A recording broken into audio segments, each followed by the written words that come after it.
Morning. Hope everybody's had a good weekend with Andrew Abrahamson. And Andrew is the CEO of Pouring with Heart. So I'm gonna give you a little bio and kind of give you an idea of what we're gonna be talking about. Andrew has been in the bar business since 2002. He's worked all over the world from bar backing on Fridays, evolving all the way to the general manager of his dream bar, 7 Grand, and going on to start his own bar. Andrew now continues to live out his passion as the CEO of Pouring with Heart, a company driven to change the perception of what working in bars means and helps individuals build careers in the bar business. Pouring with Heart has been working with Petra for about 4 years now. And while many of our members have foundational items such as core values, core purpose, and a BHAG, Andrew's team has taken it to the next level and set a prime example of a foundation that's woven together to build one unified business strategy. And that's what we're going to dive in today. How Andrew and his team structured their unshakable foundation and integrated into it every level of the organization. We also have special guest today, Kristen McLean, with us from the Vivid Ink Company. Kristen and her team therefore transformed the spoken word into lasting words of art. So afterwards, we'll have a beautiful and unique drawing of today's webinar. One last reminder, this is interactive, so if you have any questions, feel free to put them into chat or into the Facebook Messenger, and we will get those answered right away. So with that, I've had the privilege and pleasure of working with Andrew and his team for the 4 years, and I think it's I really wanted him to do this because his company has done something really unique with their foundational items, and it's really developed into their whole strategy of the organization. And so with that, I think it's really interesting and powerful. And so with that, Andrew, we'll kick it off. Thank you, Jason. And thank you everybody for showing up today. I don't typically like to talk about myself or the company that I work with and for. So I've had to take a few moments to understand that this is a process to go through and create a culture. And ultimately, if you guys can derive anything from it today and can find a way to hopefully be inspired by some small thing that we've done, then I'm more than willing to for one moment, slow down and talk about ourselves. So with that said, if you have questions, if you want clarifications on anything I'm covering, please don't hesitate to stop and ask those, because I would be more than happy to elaborate on anything. So what I would like to get into today is the overall culture that we've been able to put together working with Petra over these last 4 years, and ultimately take you guys on the journey that we went on from starting from a very simple question of who are we and what kind of values represent us, all the way to crafting an entire strategy to achieve a BHAG, a 10-year mission, and all the components that we've developed to tie in our culture, our values to achieving that mission. So I'm going to start with some slides, and the very first one I have to share with you guys today is something that we just recently put together. And so this is our cultural one sheet that takes all of the different elements that we've spent all this time crafting and puts it together on one sheet of paper. And ultimately, we're going to create a brass plaque out of this so that we have something to memorialize it and hang in each one of our bars. And so the first element here at the very base of our one sheet is our shared values. And I think what's so interesting with these is that we ultimately went about trying to create culture through the values, and that's where it all started. And they've come full circle to really be the foundation of our company, because they're the foundation of who we are. And so we have 6 values, and they're all represented here. And when we look at every piece of our culture here, we always ask a question. And in the course of our values, the question is, who are we? And so we are these 6 things, and that's how we decide to bring people into our company. It's how we ultimately decide to promote people. And whenever we're faced with difficult decisions, which is often, it's how we decide to conduct ourselves and navigate through those situations. And so the 6 values that we settled on are really about service, because we are in the bar business and hospitality. So the root of everything that we do is in the service of others. And so these values all tend to go back to that one central theme, that is, what are we ultimately providing to people is the service of taking care of them. So our 6 values are: we connect by serving others, we fail forward, we are friends and family, we embrace humility and gratitude, we take the high road, and then lastly, stay weird. And stay weird is the one that doesn't have any we on it, because ultimately, stay weird. It's the value that we have that speaks to, you got to bring yourself to work, and all your funkiness. You can show up visually with tattoos, with piercings, with a mohawk if you want. We don't care. You can also just show up as an everyday person wearing a business suit. We don't care, but be who you are. Be genuine. And the other 5 ones, we decided to add the we there because everything that we do as a company is so connected to the we, that that's not unique to us. That's probably every single organization that you are a part of is going to be in the same boat, that you thrive and you survive as a unit. And so we really wanted to make sure that there's a shared connection to those. And that's why we decided to alter the word from our core values to our shared values. We wanted to reiterate once again that we are one unit and we only succeed as a family. So in the creation of our values, they were not easy and they didn't come naturally. We set out to try to involve as many people in our organization as possible. So we did a broad survey to everybody in the company to get feedback, to try to identify the things that they feel that they're attracted to in the people that they work with. And we were able to block it into 5 different values. Ultimately, one of those did not make the cut here. And we ended up changing that to we take the high road. So there was only 4 original ones here. We changed the 5th one. And then in the final hour, we added this 6th one, stay weird. And so the entire process to create those values honestly took us probably a year and a half. As crazy as that sounds. But it was a year and a half of testing them, talking about them, actually utilizing them in everyday speech and seeing, like, we fail forward. Does that actually hold up? Does it mean something to us? Or is this just going to become corporate speak that everyone's going to mock? And so we really spent and took the time to vet these values to ensure that they were actually alive and that we could not only just like think of them as something we're striving to do, but do they actually come up in everyday conversation? And do we live those?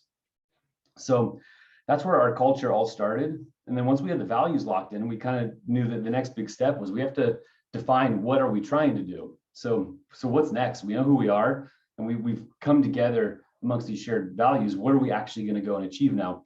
And the BHAG, which is really the common speak from scaling up and from Petra, is what we went after. And so we've changed it from BHAG to our mission. And the idea behind all that was to try to keep these cultural elements all connected. And so once we had our shared values, the BHAG to us felt a little bit too static, and we wanted to personalize it. And so we liked this idea of having a mission, having a shared mission that we all are striving for. And so what we did is ask ourselves the question here, what are we trying to do?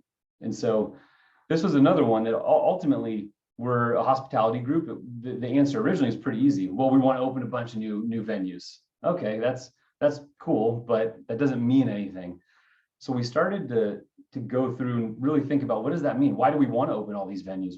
What's the purpose of it? Why put in all this hard work and take all these great risks if we're just trying to achieve some static number? And so the more we started to flesh that out, the more we started to derive that the goal really wasn't to open X amount of bars or X amount of breweries or X amount of venues. The goal was to expand what we've already done, which is create a bunch of careers for people that otherwise probably wouldn't have had a shot at a traditional career. And I think it's an important part of our culture that you're going to see us come back to a lot, this idea of a career. And the truth is, in the bar industry, careers have never really been at the forefront of what people expect out of a job. They typically will go and get a job in a bar while they pursue what they really want to do. And so it almost kind of devolved into this temporary gig, although historically it never was that. Historically, to work in a bar was one of the more important positions in a new town or a new city. And even upwards into the late 1800s, early 1900s, to be a bartender was a very important role. And they would take on not just the actual job of serving drinks to people, but they would often be the local doctor, or they would be the local newspaper person, and they would be a source for so many things beyond just coming and getting a good drink. And there was a cocktail revolution that occurred in the early 2000s that we were a part of that really harkened back to that, to the era of when bars really meant something, and a lot of pride and dignity came in being able to work in one and serve those in your community. And so our mission very clearly was more rooted in that, and that we were on a mission to reestablish what it meant to have a career in our business, and to offer those careers to other people that might not otherwise have that opportunity. And so we pretty quickly realized that why do we open new bars? It's not just to open a new bar, but it's to build new careers. And so we started to kind of contemplate. I was going to say, I just want to make a point, because I think people go through different iterations, or they focus in on one thing. When we started working together, and we asked the question, what's your goal? What is your BHAG? It was to open 100 bars. And I remember asking the question, why? And what does that connect to? So sometimes when we think about creating a BHAG, or you creating kind of where you ultimately want to go, sometimes it's not the first thing you think of. Sometimes it's a little bit deeper, because you need to make sure that you have a meaning behind it, that in the sort of the I don't know, I think of it like the dog days of summer, right? But the sort of is the process you're going through. Sometimes it really helps to understand, why are we doing something? And so when they work through the process of getting here, it wasn't about, as he said, it's not about opening the bars, it's about the careers. So I just want to make sure that point is, because I think that was really a defining moment for you guys when you guys realized what it was about. So turn it back. Yeah, thank you, Jason. It was a major moment, because to be frank, like, open 100 bars, that's intimidating. It's just like, it's this broad number of like, you don't feel connected to it. And so the moment we had that click where it was like, why do we want to open 100 bars? Well, if we open 100 bars, how many other careers are we going to create? How many other lives could we potentially change through doing that? And we ran some back of the napkin math, and it was about 2,000, give or take. Roughly 20 careers a bar. And we started to process it all, and we were coming up, this is several years ago, but we're coming up on a new decade, on 2020. And so we kind of put the two together and was like, well, this is going to be a 10-year BHAG. We'll be achieving it right around 2030, and 2000 is not that far off from 2030. So 2030 by 2030 came up, which is to create 2,030 careers by the year 2030. And that's our mission. And we consider any person that works in our company a career, because from the onset, we don't interview people for a job. We make it crystal clear that whatever position they're interviewing for, the opportunities for them to grow are going to come right after. And that the more that they're in that mindset from day one, the more likely they are to succeed in our company, because we have so many career focused people that have been with us for so long and advanced through all the positions.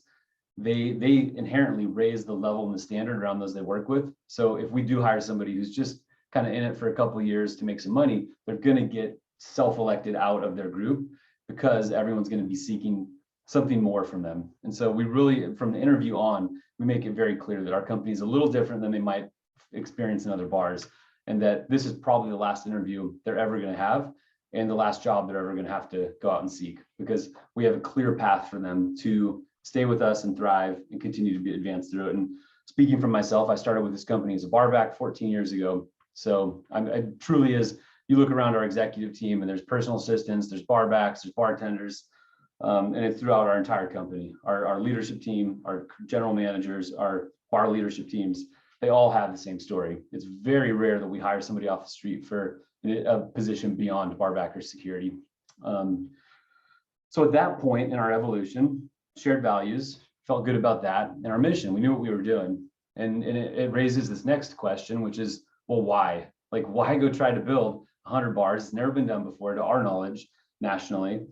Why do this? Why work so hard? And why ultimately go the extra mile? And such a simple question, but such a difficult thing to arrive at without forcing it. And I think much like our other two cultural elements, our shared values and our mission, it just required a lot of conversations, a lot of inward contemplation, and asking the question again and again, why do we do this? Why do we not have to have a bunch of rules and yet people still perform at a high level? Why do people come in here and put in so much effort constantly? And given that our company is rooted in the bar, and in the bar, you build these really tight-knit groups of anywhere from maybe like 6 to 8 to upwards of 20 or even 30 people, but they get to know each other really well. They often, in a bar, we do the majority of our business over just a couple hours a night. And really even you could simplify it a couple hours a week, but those hours are really intense. And the people that are working together have to be in lockstep. And so everybody in that environment gets to know each other really well and develop a lot of trust for each other.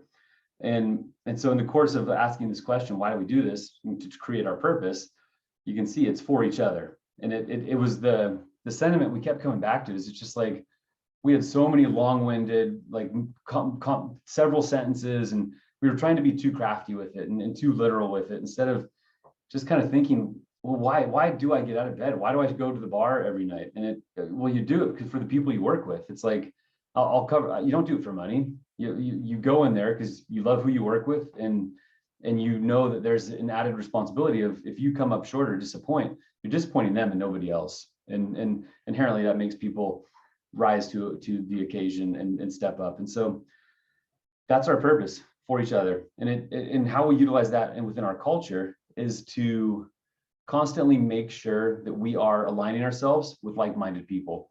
And it's not to say that other purposes are not as good. I think on a simplistic level, like, some people do things for money, and that's okay. I mean, ultimately, we all have to have a job for money. That's just the nature of how our world works.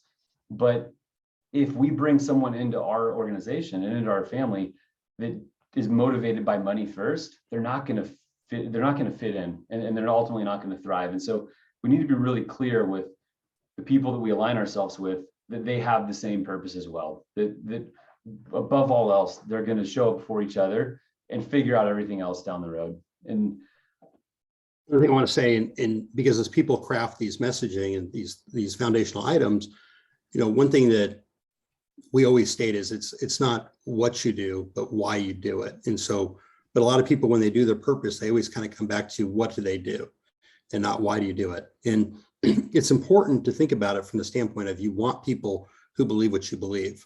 You want people who understand really what you're about and why you do things. And so understanding that why and not the what is far more valuable. It just aligns the team, right? It's all about alignment, keeping people going the same direction. yeah, and it almost becomes like a governance against the company in a great way, where it, even in so far as, like, we are going to go open a new bar, why are we doing it? Is it, oh, this was just a great opportunity we couldn't say no to? Well, is that the right reason? Is that why we want to open bars? Who is it going to benefit? How is this somehow going to uplift those around us? And kind of tying it right back to our mission of for each other, it's every single decision we make ultimately has to be for the benefit of each other. And everything's got to be 360 degrees and cyclical, and every hire, every step, every move we make is for each other. And we reference it all the time. We've created, out of all these little emojis that we utilize in our Slack channel, that those get used more than almost any other thing that we use to interact with each other. And it's the perfect sign off on an email. Instead of saying like thanks or see ya, you say for each other, call me your name. It just becomes an organic part of our culture and what we stand for. We usually utilize it as a toast. We like to toast each other.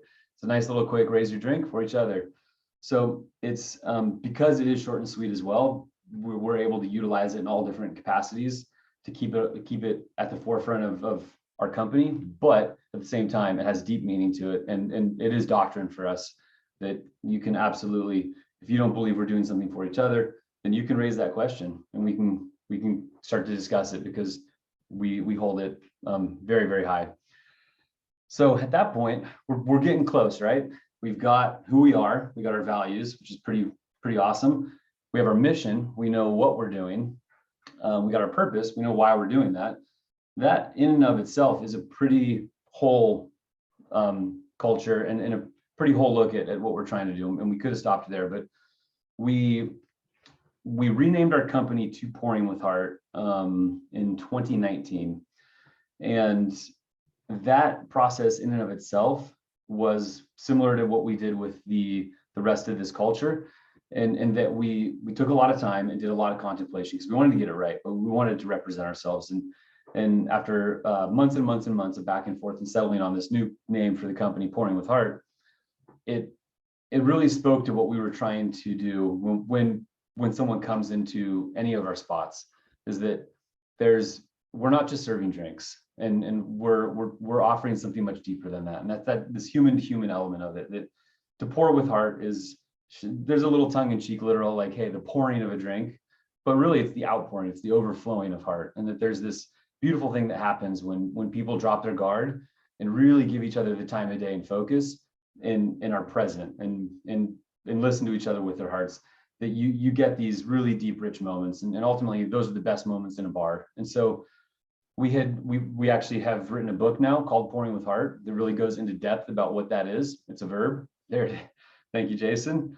And so it's like a proper full book on just that one statement, pouring with heart, and delves into it. And so we combined that with something else that we were really passionate about, which is leading with heart. And the idea behind leading with heart is very much the same thing, is that we know that great leadership has to happen at all levels for something to be successful as a group.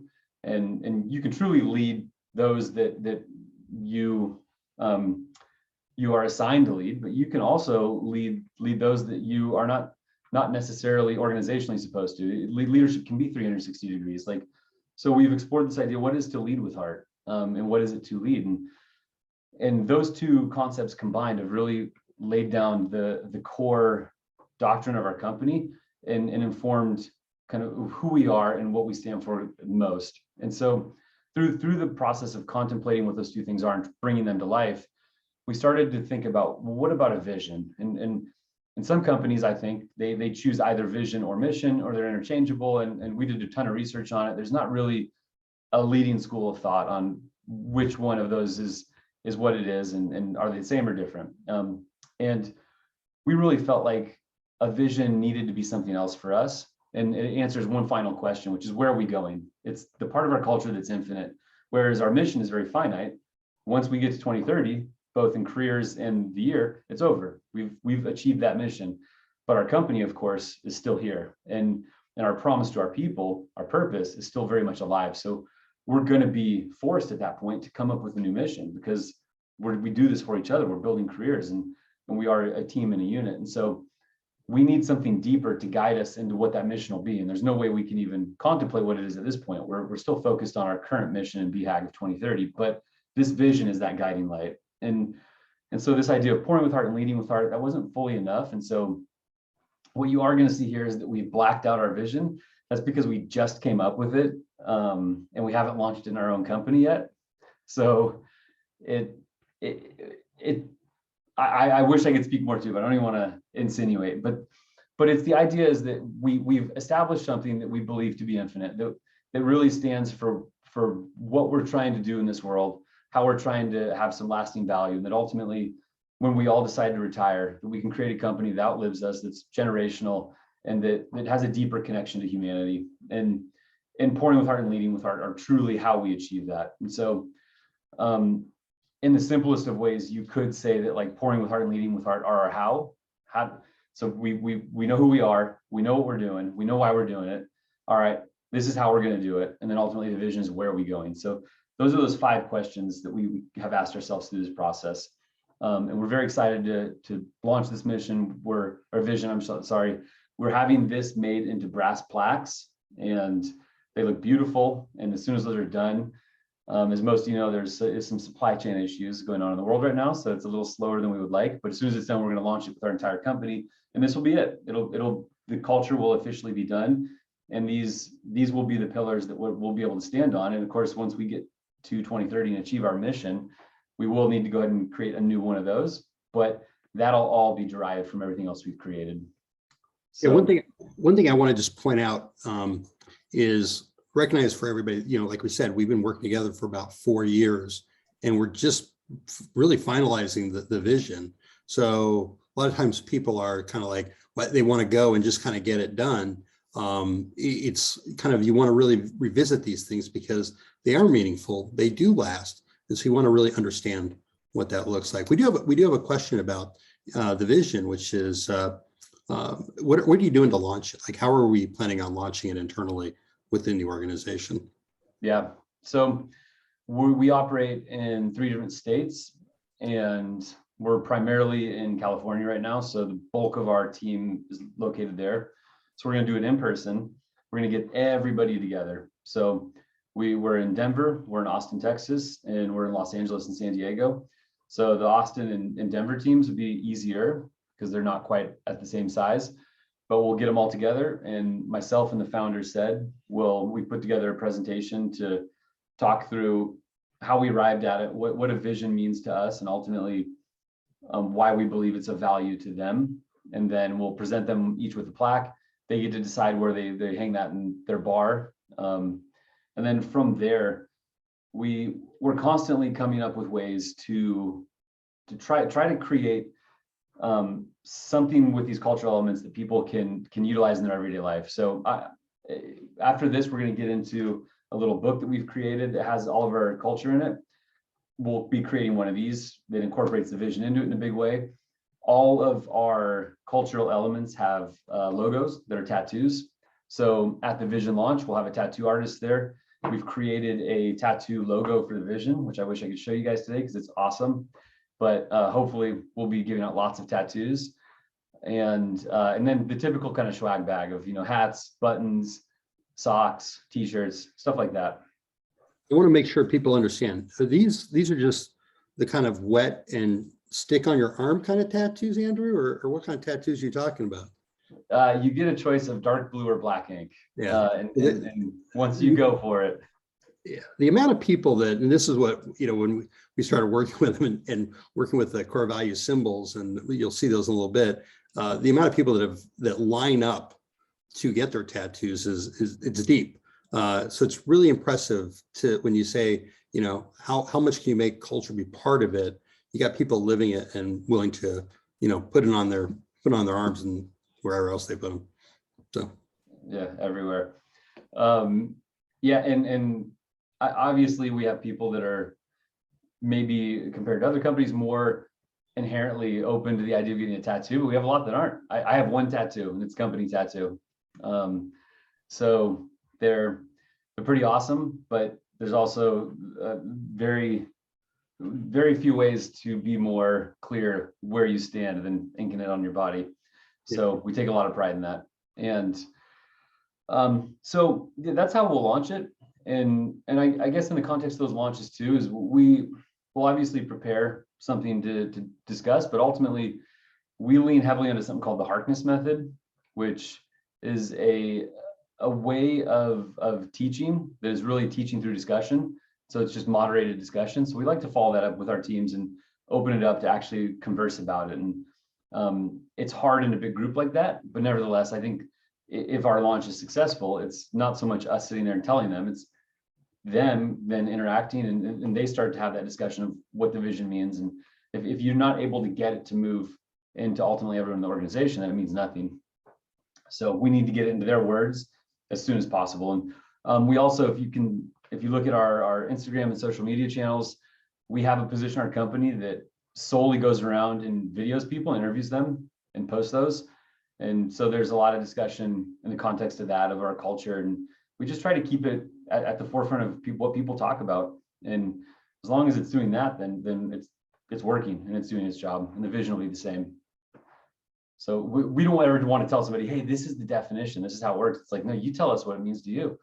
And that's true of these values. Like stay weird actually means different things to different people. It ultimately all kind of is the same thing, which is be yourself, but we all say that in different ways. And some people genuinely are like, no, it's great, I want to be a weirdo and this place loves it for me. And other people are like, I really like it because it lets me work with a lot of different people. Two completely different takes on what it means, but all absolutely the same thing. So let's see a little bit of the elements of, I think we're going to look at some elements of the culture book. yeah, yes, take a look at that. Sure. So this is the cover. As you guys can see, it's a little guy that you can fit into your pocket. And this is the inside of it. These are hand-drawn logos of a lot of our different properties. And then it starts off here. So this is a famous quote that a lot of people have started to use, and we love it. And it's by Maya Angelou, which is, I've learned that people will forget what you said, people will forget what you did, but people will never forget how you made them feel. And it sums up in so many ways the great experience of going out to a bar or a restaurant. So we start this off and break down Pouring with Heart. And insofar as now we do have the published book, and we're working on the same with Leading with Heart, but this begins to break down what Pouring with Heart, the actual concept, means in our company and our family. And this follows up on that. And then we jump into a page dedicated to each one of our cultural elements that you guys saw. So for each other, this is the for each other logo. So it's a tattoo logo, as you can see, pretty easy to get that as a tattoo. And we break down what for each other is and means to us. And then same idea here. It's our purpose. Why do we do this? Another great quote from Lao Tzu: the more one lives for others, the greater their life. The more one gives to others, the greater their abundance. That really speaks to what that is. Now we go into our shared values. And so, well, there you go. You can see the tattoos right here. So there's a logo designed for each one of them that was designed by someone with the intent for these to be tattoos. So they're very easy to tattoo. They also are visually and designed from kind of old sailor tattoos. They work great and they're beautiful. So this is We Connect by Serving Others. There's an image of it actually tattooed on somebody. This is Stay Weird. You can see here's the logo here. This is We Are Friends and Family. There's the logo and the tattoo for that. We Take the High Road. Same with that. And We Embrace Humility and Gratitude. There's the tattoo for that. And then We Fail Forward. Here's the tattoo for that. And Jason, you're muted. That's always good. You know, if you look at some of the readings, so like We Fail Forward, you know, we all make mistakes, but we learn from ours, right? And so it kind of gives a representation of what it means and how they live it and how they express it. So some people have created in their companies what we call core value grids. They've done it in a different way. So this is kind of their grid in a sense, as they put it, they've memorialized it in a book, give a little bit more context, a little bit more definition to it.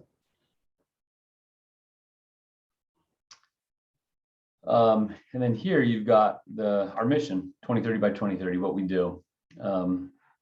So that's the totality of the book. There's a bunch of career notes at the very end here, tying back to careers and how important that is to our company. And the next step in this will be to enhance this book, add Leading with Heart, and add our vision into it. And at that point, these books will be complete as well. And we give them to everybody upon them joining our group. And even let's say that they're not going to actually carry these around with them and reference them all the time, which we have the notes section to try to make them more functional and usable.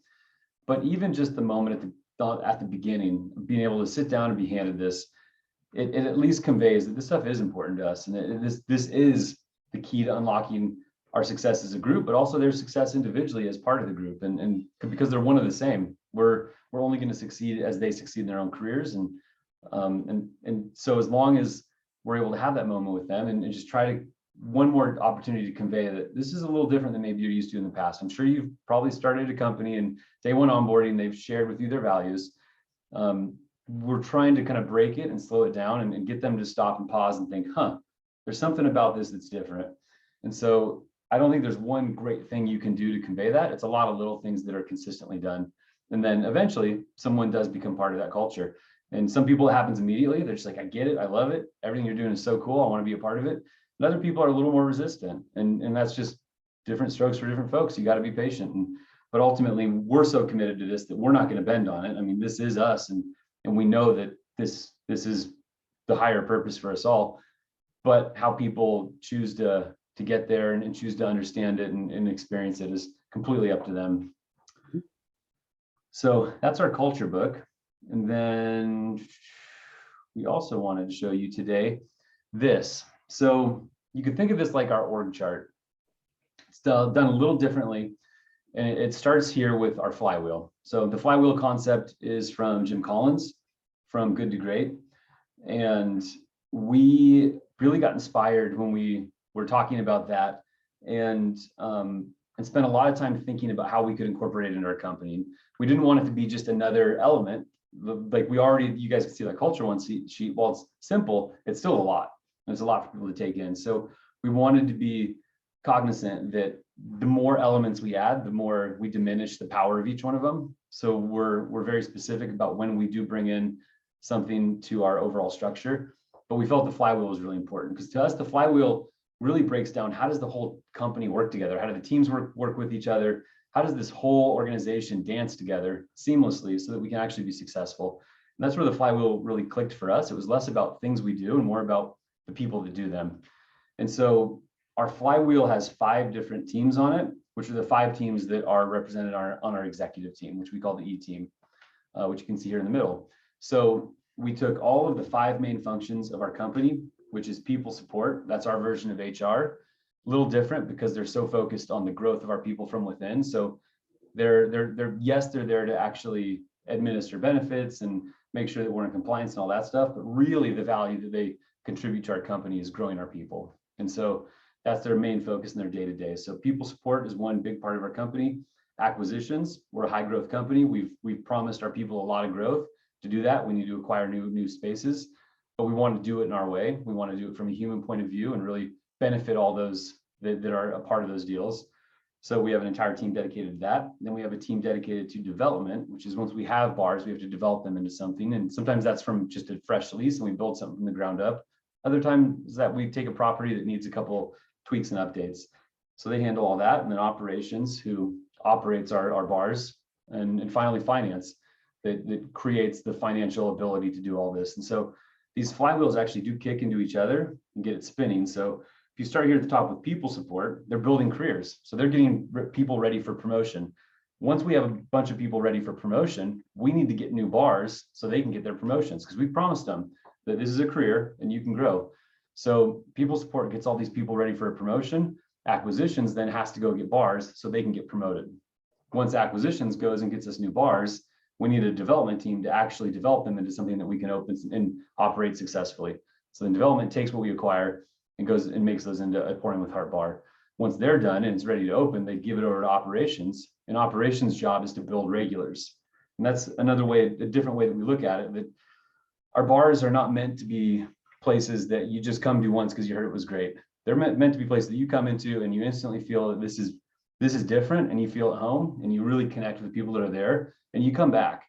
And that's our core focus on the operation side. We want to build regulars. We're not looking to do big extravagant events or these massive one-off experiences. These are places that are built for the community they're in. So our operations team then takes these bars and runs them and builds a bunch of regulars. Once we have a bunch of regulars, we need to go ahead and make sure that we're actually utilizing that cash in a smart way so that we can go ahead and continue to build careers. And one way that we look at the cash that we acquire is that we need enough to actually grow the company and be successful. Everything beyond that is actually considered an employee benefit. So everything beyond what we need in our model to actually be successful is reinvested right back into our company to improving the careers of the people that work with us, therefore further regenerating this idea of, in our company, we build careers, and not just by quantity, but quality as well. And so then they take this extra cash, funnel into people support so they can build more careers, and it starts turning over. So this is the flywheel, which goes into the org chart. You can see this is the person on the E team that is representative of each department. And then these are the actual team metrics that we utilize to see, are they building careers? We have 2 metrics here. Are we getting deal template wins? 2 metrics here. So there's actually team metrics that allow us to come together and look at this and understand, is every part of the team contributing to what we're doing? And then we wanted to show you this just so you can see how we retie culture into all these things. So in our org charts, we not only show you who we currently have, but we show you what's upcoming, because we want everybody to understand where the next positions are going to be so they can grow into them.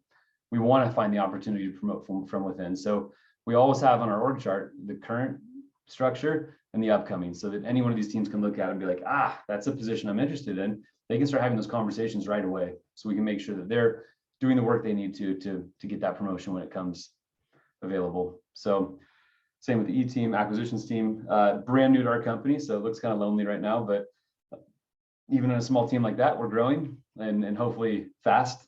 But we literally just hired that person. They're starting on April 4th. So pretty cool. COVID was hard on us. And then this last little one sheet here. So we have a massive Excel sheet that breaks down our year-by-year growth to achieve 2030. We also, on Smartsheet, we have a full Gantt chart built out that does the same. So that's a really exhaustive form of tracking all this stuff, and really complicated and confusing, but we do have the plan. And so we wanted to have a way to convey that plan without actually pulling up an Excel document that requires 20 minutes of explanation. And this is it. This is our 2030 by 2030 sheet. And so in a pretty simple way, you can see it breaks down exactly where we are and how we're going to get ourselves to 2030. So in the top row here, cities, which is pretty obvious, total bars, and careers, because 2030 is a career count, nothing more. Doesn't matter how many bars or cities it takes to get there. We just want to get to 2030. On this bottom row, it shows leadership positions that are available in the company. And we utilize that to reinforce that we're not just talking about all this growth. We're not just talking about careers. We have the plan to get there, and the opportunities do exist. And so we're able to sit down with everybody and truly say, yes, you want to be a director in this company, 100%, you will get there. So you can see as we progress into the decade, how those numbers go up to where, like mid-decade, we've got 126 BLTs, which stands for bar leadership team positions. Those are leaders within the bars themselves. These are GMs or bar support managers. So people at the management level, 93, and then directors, 16, which progresses to the end of the decade where we have 262 BLTs, 180 GMs and bar support managers, and 28 directors.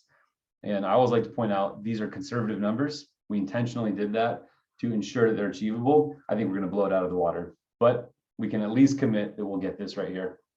Yeah, I think this is a really important thing for people to see. A lot of times we see people create a metric around a BHAG without really understanding how they're going to achieve it. And so what they did, the Excel spreadsheet is large, and this is a great document to kind of summarize it up, but it's really, how does it lay out and how are you going to achieve it? So a lot of times when you create your BHAG, think about it, okay, how do we get to the result, right? What's the methodology of getting there? And so that allows them to stay focused on it so that it's ever present.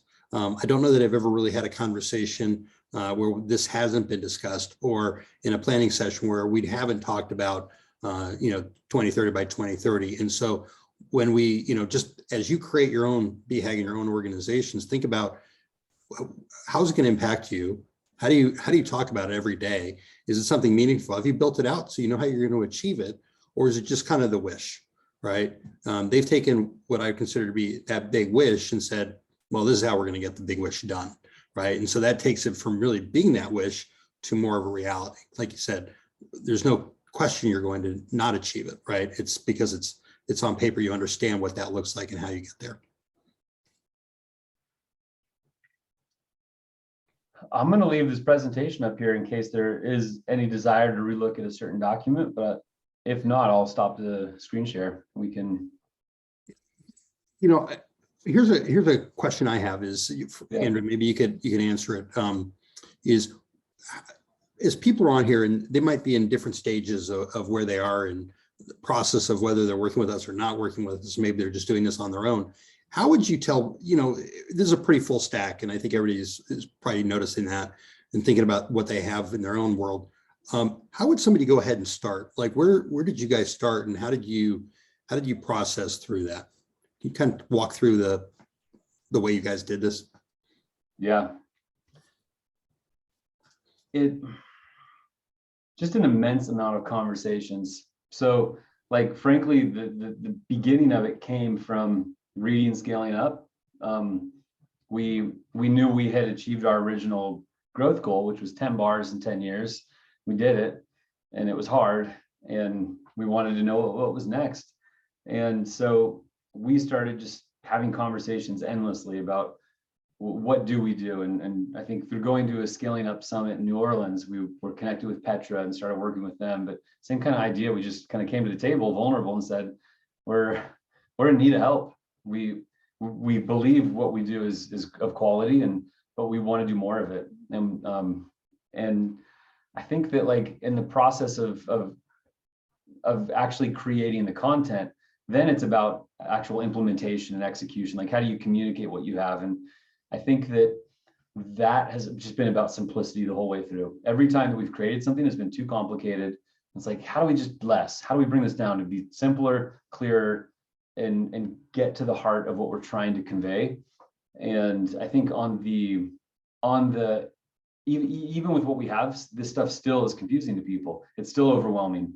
And so we're still asking ourselves, all right, this is great. What's the next step? How do we make this even simpler? How do how do we make this so that people can understand it? Because once they understand it, they can get really excited about it. Once they feel a part of it, they'll 100% get excited about it. But you can't feel a part of something if you don't get it. And in all of our previous approaches, we either took for granted that they should understand something that we've said 3 times, which I believe there's a rule, you got to say it at least 7 times. So that's where, just again, you just have to constantly talk about this, and it almost becomes your job to bring it up in every single interaction you have, while also not doing that from a point of telling people, but asking questions and trying to gauge where they're at, and honestly just creating an open area for people to say, I don't really feel a part of this. I don't really believe it. I think this is crazy. Like, that's okay. I do too. I think it's crazy. Doesn't mean we're not going to try and do it, but creating that space for people to arrive at your culture and arrive at your plans in their own time. Yeah, and I think just understanding that it takes time, right? Like I said earlier, this has been we've been doing this for 4 years, and so it's really been a journey that's taken a while. Some of this stuff came a little quicker and easier, and then it's really taken a while to really build up everything that you have and understanding about, sometimes it takes a while to understand really who you are. Company's been in business a while, but it's really, it's taken the last several years to really understand who you are and who you want to become. And I think companies need to sort of go through that internal dialogue with themselves to understand really why are we doing this, and then understand how we're doing this. So you kind of think about it from the Simon Sinek sort of inside out, right? The golden circle, understanding why and working outwards to the how and the what makes a lot more sense. So cool. I don't know if there's any questions. I don't know. Do you have any questions coming from your end? I don't have any questions in there right now. Guys who are still online, if you have a question, please put it in the chat or the Q&A box for Andrew. No worries. Right now, I think one of the things I didn't mention, how many total bars do you have right now? 23. 23? Okay, Yeah. so 23 different bars. And then how many are you adding this year?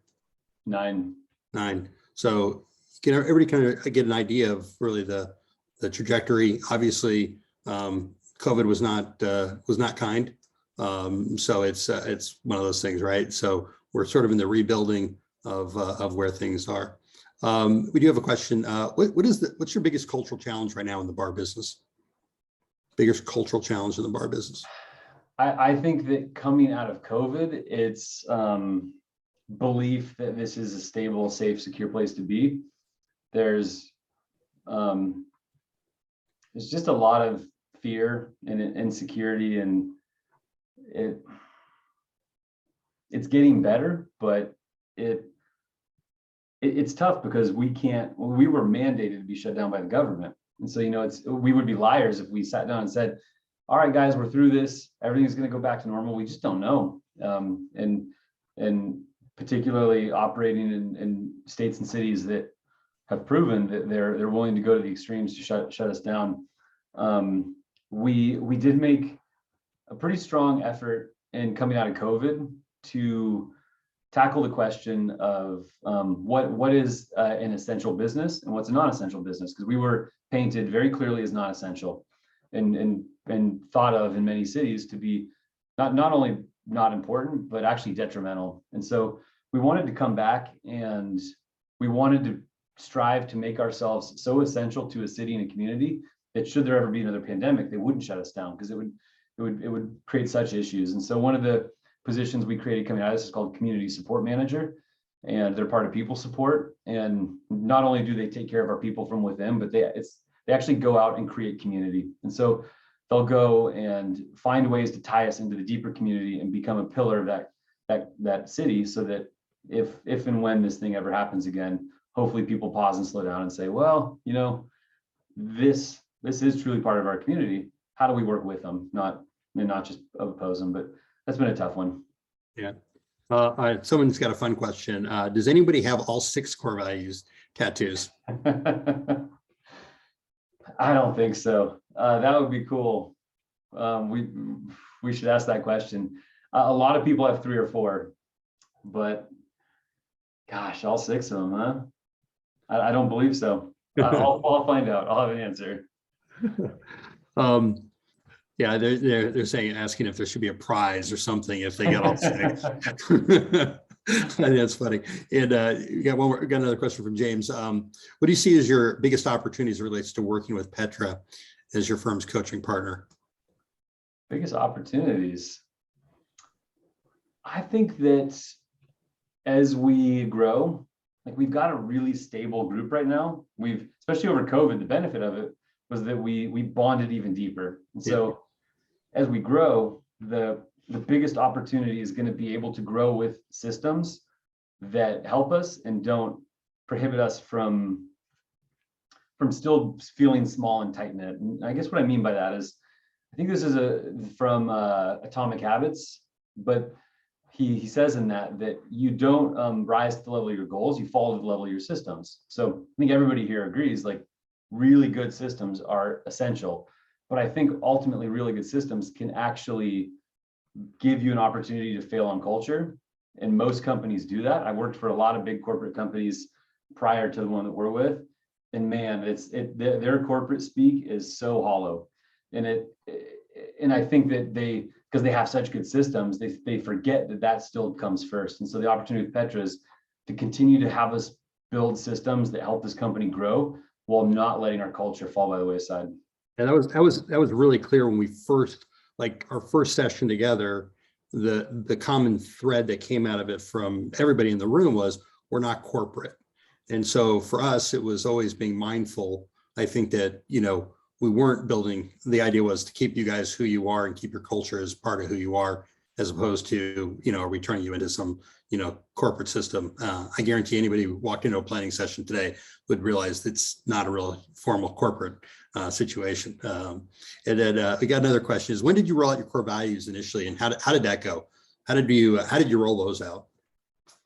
Yeah, so we rolled those out, gosh, probably like 2018, I'd say.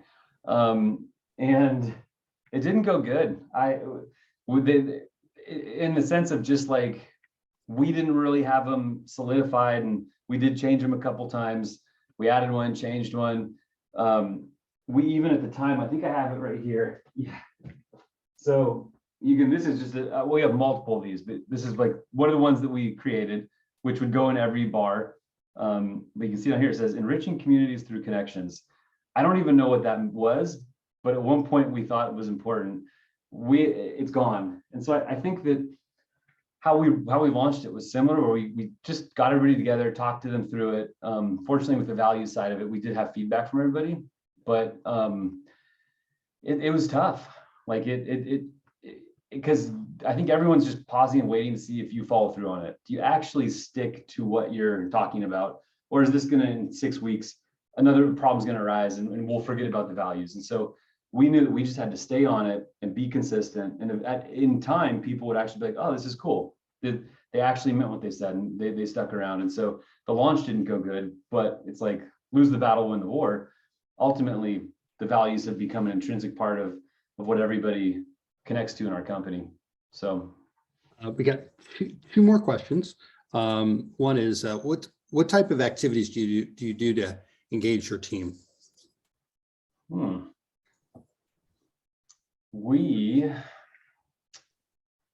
So I think that a couple of important things. One of them is we really believe that travel is one of the most important parts of what we all seek and what makes us feel really connected to each other. And so we have a lot of opportunities for our crew to travel together and bond. And so in the form of like leadership teams, we do retreats. We just try to get out and take adventures together, where it's not just like you're going to a hotel, but actually like go to a part of the world, part of the country no one's ever been to, and create a deeper, richer experience through that. And then in terms of all company stuff, we have just sort of started to launch our first broad quality communications program. So we're finally doing all company emails that I send out every other week. That's going to evolve into being videos as well. We launched that position with a it's our growth support manager. So he goes and profiles every single person in the company. We want everyone to feel seen and heard, and really truly understand that they're part of what we're doing. So that's the beginning of building this tapestry of all the humans in our company, and that's going to evolve into a lot of great elements too. But we're trying to get everybody to understand that even though you might work in, say, Los Angeles, if we go and open a new bar in Austin, that is a victory. It really is. Like, the company's success is each individual's success because it's tied into these careers and their growth. And so it's a conversation we have all the time, and it's a huge key focus this year. But I'm going to go back to just like getting people together in non-work settings to do non-work things. Sounds good. All right. Got one last question. And it's from Stacy. Hi, Stacy. Hope you're doing well. Who was involved in putting together the core values? Was just the executive team, or did everybody work on it together? Yeah, the values was led by the executive team, and in terms of that was just who's taking responsibility for doing it. But it was a very long time ago, and the company looked very different back then. So it was a lot more, it was everybody kind of participating in it and ultimately voting on them and stuff. And I think as the cultural elements have evolved, that process has changed. But to speak to the values, that was the whole company answering a survey and talking to them, and ultimately the executive team whittling it down and solidifying the finals. All right, and this one's going to be got one more question. That's unfortunately from a time standpoint, we're gonna have to stop, but from Dan. Hey, Dan, since acquisitions is new, how did you come to the conclusion that is needed to start a department around that? Yeah. As opposed to just kind of fitting in somewhere. So I do most of my thinking in the shower or just taking walks, and that was just like a constant brain dump of just like, how is this thing gonna flow? Like what's not being handled? What is the order of what this company needs? And so it honestly just was like a lot of like thinking about what do we have, what do we need? And it was just so abundantly clear that a huge part of our process is acquisitions, and nobody was uniquely responsible for it. And so we clearly needed someone to handle that, but the idea to create a whole department out of it came out of the flywheel. Once we actually started to look at that and put together the pieces, it became clear this isn't just a position that reports to X. This is its whole part of the flywheel. Because if this fails, the whole company fails. And I'll just add this, that, I mean, this was the final piece of the puzzle of what needed to be added. When you look at, if you were to go back and look at the numbers of growth, nine this year, I want to say it's like 14 or 16 next year, somewhere around there. When you look at the numbers and the growth, there need to be somebody that would lead that on the E team, on their executive team. They couldn't just let it happen by happenstance. It really needed to be directed. So, well, Andrew, I greatly appreciate it. You know, I always enjoy spending time with you. I hope everybody got some great takeaways from this. There will be a recap of everything that you get sent out. Leah, you want to talk a little bit about that and how that works? Yeah, absolutely. Everyone will get a recap in the next 24 hours with a recording and the resources mentioned. Also, to see more of our upcoming events and to watch the previous ones that we've recorded, visit petracoach.com and click our events tab. And then, of course, if you need anything, reach out to us at info@petracoach.com. Andrew, thanks so much for being on with us. Yep, we really appreciate it. Thanks, everybody. Have a great day. My pleasure. Thank you all.